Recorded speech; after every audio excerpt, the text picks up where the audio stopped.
Please আমাকে ছেড়ে যেও না পারভেজ। আমি কি করছি একটু শোনো আমার কথা প্লিজ। কি শুনবো তোর কথা আমি? রাহাত কি মিথ্যা বলবে আমায়? আমাকে নিজেও বলেছে তোর সাথে ওর সম্পর্ক আছে। ওকে এত ভালো লাগে যদি তোর, তাহলে আমাকে বলতে পারতিস, আমি তোদের মাঝে থেকে সরে যেতাম। আমাকে কেন কষ্ট দিলি তুই? কি ক্ষতি করেছিলাম তোর? সরে যা। তোকে দেখলেই রাগ হচ্ছে আমার। আমার কথাটা একটু শোনো পারভেজ। আমাদের ছোটবেলার বন্ধুত্ব আর 4 বছরের সম্পর্ক, তুমি আমাকে ছেড়ে 4 মাসের রাহাতকে বিশ্বাস করছো? তোমার কত কি আমি সহ্য করছি, কত মেয়ের সাথে কত কি মেনে নিয়েছি, আর তুমি কোনো প্রমাণ ছাড়া আমাকে এত বড় অপবাদ দিয়ে ছেড়ে যাচ্ছ। ছি পারভেজ। আমি কো ছাড়া একটু থাকতে পারি না, কিন্তু তুই শোন, তুই আর আমার সামনে আসবি না। এটা বলে কিছু বলার সুযোগ না দিয়ে চলে গেল পারভেজ। ইরা অনেকবার ডাকার পরেও পারভেজ একবারও ফিরে তাকালো না। ইরা এখানে বসে অঝরে কান্না করতে লাগলো। পারভেজেরও খুব কষ্ট হচ্ছে, কিন্তু কথায় আছে ছেলেদের কান্না করতে নেই। পারভেজ ইরা দুইজন দুই দিকে কষ্ট পাচ্ছে, কিন্তু দূরে থেকে কেউ একজন তা দেখে হাসছে। আজ সে সফল, তার এতদিনের ইচ্ছে আজ পূর্ণ হলো। আজ সে নিজেকে পৃথিবীর সব থেকে সুখী মানুষ ভাবছে, আর জোরে জোরে চিৎকার করে বলছে, ইয়েস, আমি পেরেছি, পেরেছি আমি। পারভেজ চলে যাওয়ার পর ইরা বসে কান্না করতে লাগলো। সেই সকালে এসেছিল পারভেজের সাথে দেখা করতে, আর এখন সন্ধ্যা, তবুও ইরা বাসায় ফেরেনি। তার বাসায় সবাই তাকে কল দিচ্ছে, কিন্তু সে একটা কলও রিসিভ করেনি। কান্না যেন তার থামছেই না। সে মেনে নিতে পারছে না তার পারভেজ আর তার নেই। সে জোরে জোরে কান্না করছে আর বলছে, কেন আমার সাথেই এমন হয়? আমার প্রিয় মানুষগুলো কেন আমার সাথে থাকে না? কেন সবাই চলে যায়? কেন সবাই ওকেই ভুল বুঝে? ও তো কারো ক্ষতি করেনি কখনো, তাহলে ওর সাথে কেন এমন হয়? সে চিৎকার করে বলছে। হে আল্লাহ, কেন আমার সাথে তুমি বারবার এমন করো? কিসের শাস্তি দিচ্ছ আমায়? আমি যার পারছি না, যদি পারভেজকেও কেড়ে নেবে তাহলে কেন এনেছিলে আমার জীবনে? আমি যাকে নিজের থেকেও বেশি ভালোবাসি। এদিকে পারভেজ একের পর এক সিগারেট শেষ করছে, নিকোটিনের ধোঁয়ায় নিজের কষ্ট কমানোর চেষ্টা করছে। এখন রাত 8টা। এখন এরা বাসায় যায়নি, তার মা অলরেডি কান্না শুরু করে দিয়েছে। এখন দেশের যে অবস্থা, চারদিকে ধর্ষণের ঘটনা, তার মাঝে মেয়ে এত রাতে বাহিরে, কলও রিসিভ করে না। কই আছে, কেমন আছে কিছু জানে না। ইরার বাবা তো রেগে আছে খুব, আবার খুব চিন্তিত উনি। তার মেয়ে খুব লক্ষ্মী মেয়ে, কখনো 7টার পরে বাহিরে থাকে না। তার সব প্রাইভেটও 7টার মধ্যেই শেষ। আজ কি এমন হলো যে মেয়ে এখনো আসছে না? ইরার ভাই জয় গেছে ওকে খুঁজতে। ভাইয়ের চোখের মন এসে, ভাই বোনের সম্পর্কটা আসলেই অন্যরকম। এত ভালো বন্ডিং হওয়ার পরেও ইরা তার ভাইকে কখনো তার আর পারভেজের ভালোবাসার কথা বলেনি। তবে সবাই জানে তারা বেস্ট ফ্রেন্ড। জয় এজন্য সবার আগে পারভেজকে কল দিল, কিন্তু তার ফোন অফ। জয়ের চিন্তা বাড়তে থাকলো। হঠাৎ সে একটা পার্কের সামনে ভিড় দেখে এগিয়ে গেল। পার্কটা রাস্তার পাশেই, বাহিরে থেকে ভিতরের অনেক কিছুই দেখা যায়, আর এটা উন্মুক্ত। ভিড়ের কাছে যত এগিয়ে যাচ্ছিল তার কেমন যেন লাগছিল। ভিড়ের মধ্যে যা দেখলো তা দেখে জয় থমকে গেল। ইরা চোখ খুলে নিজেকে তার বিছানায় আবিষ্কার করলো। মাথাটা কেমন ভারী হয়ে আছে, মাথায় ব্যান্ডেজ। ইরা ভাবতে লাগলো সে বাসায় কিভাবে আসলো, আর তার মাথায় ব্যান্ডেজ কেন। একটু পর তার বাবা মার ভাই রুমে ঢুকলো। এখন রাত 12টা। এরা তার বাবাকে খুব ভয় পায়। সে মনে মনে ভাবছে আজ না জানি বাবা তাকে কি বলবে। কিন্তু তার বাবা তার কাছে এসে বলল, ইরা মা, এখন কেমন আছিস? ভালো বাবা, আসলে আজ এসব কথা কাল হবে, তুই আগে দুধটুকু খেয়ে নে। জয়ের মা, আমার ইরা আমাকে দুধের গ্লাসটা দাও। আসলে দুধ খেতে একদম পছন্দ করে না, এজন্য সে অসহায় দৃষ্টিতে তার মা আর ভাইয়ের দিকে তাকিয়ে আছে, কিন্তু তারাও ইরার বাবার ভয়ে কিছু বলছে না। আর ইরার এখন এসব খাওয়া খুব দরকার। ইরা ভয়ে কয়েকবার চুমুক দিয়ে দুধ শেষ করলো। হো, আপনাদের তো ইরার পুরো পরিচয় দেওয়াই হয়নি। ইরারা যৌথ পরিবার। ইরার বাবারা 2 ভাই, আর ওর একটা ফুপি আছে। ইরার বাবা বড়, আর উনি একজন কলেজের প্রফেসর ছিলেন। অবসর নিয়েছেন কয়েক মাস আগে। ইরার মা গৃহিণী, আর তার ভাই ঢাকা মেডিকেলের 4th ইয়ারের স্টুডেন্ট, নাম সোহাগ হাসান জয়। এরা এবার এইচএসসি এক্সাম দিয়েছে। তার পুরো নাম তাবাসসুম আক্তার ইরা। Auto pass. সে তো মহা খুশি ছিল, কারণ সে ছোট থেকে একটু ফাঁকিবাজ। তবে এতে তার পরিবারের সবাই একটু মন খারাপ যে এক্সাম হলে হয়তো সে আরো ভালো মার্ক পেত। তাদের ভাবনায় ইরার কিছু যায় আসে না, সে তো খুশি। তার কাকু বাবা বিজনেসম্যান। তার 3 সন্তান, 2টা ছেলে 1টা মেয়ে। তবে ইরা সবার চোখের মণি, কারণ সে অবিকল তার দাদি মার মতো দেখতে। তাকে সবাই আদর করে ইরু বলে ডাকে। তার কাকার বড় ছেলের নাম ফাতিন ইহসাস মেঘ, আর ছোট ছেলের নাম হাসিন মুহিব ইহান। আর তার কাকার একমাত্র মেয়ের নাম আদকিয়া ফারিহা। ইরা আর ফারিহা একসাথে এবার অটো পাস করেছে, আর তার সব ভাই বড় তাদের থেকে। মেঘ বুয়েটে সেকেন্ড ইয়ার, আর ইহান ঢাকা ইউনিভার্সিটিতে ফিজিক্সে অনার্স করছে থার্ড ইয়ার। এদের বাবার আর এদের বয়সের খুব বেশি তফাৎ না। গল্পে আস্তে আস্তে আরো জানতে পারবেন। মূল কথায় ফিরে আসি। ইরা দুধ খাওয়ায় তার বাবা তাকে রেস্ট নিতে বলে চলে গেল।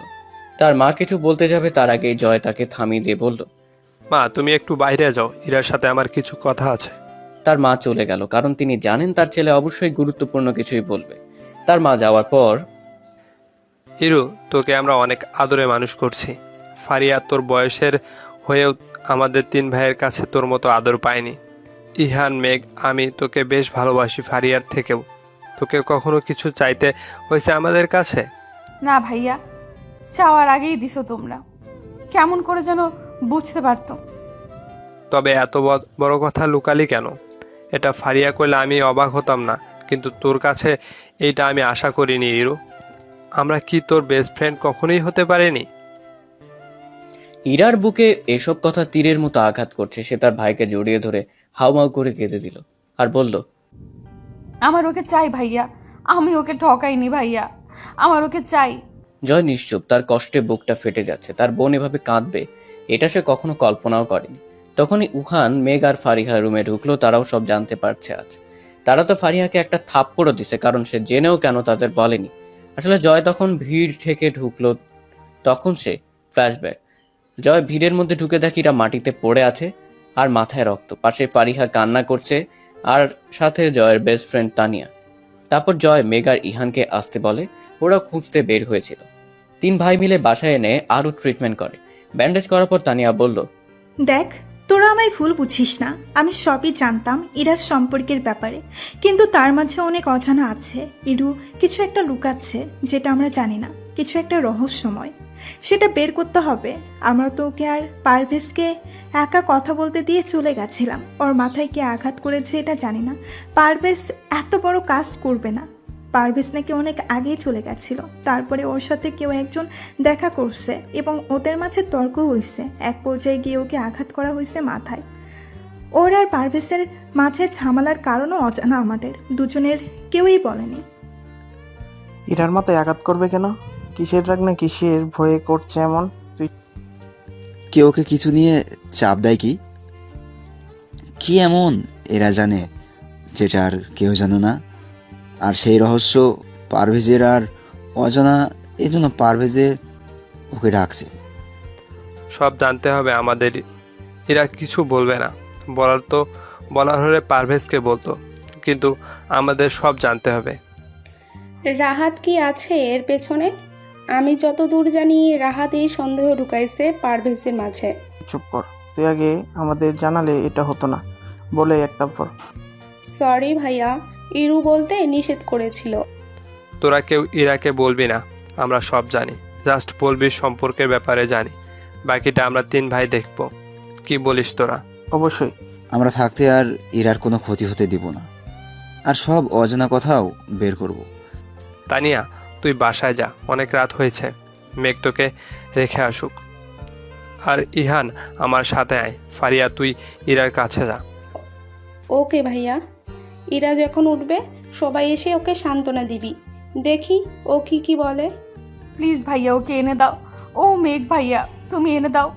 ভেঙে পড়িস না বোন, আমরা আছি। কিন্তু আগে বল, কি ব্যাপার নিয়ে তোদের বিচ্ছেদ? আর তোর মাথায় আঘাত লাগলো কিভাবে?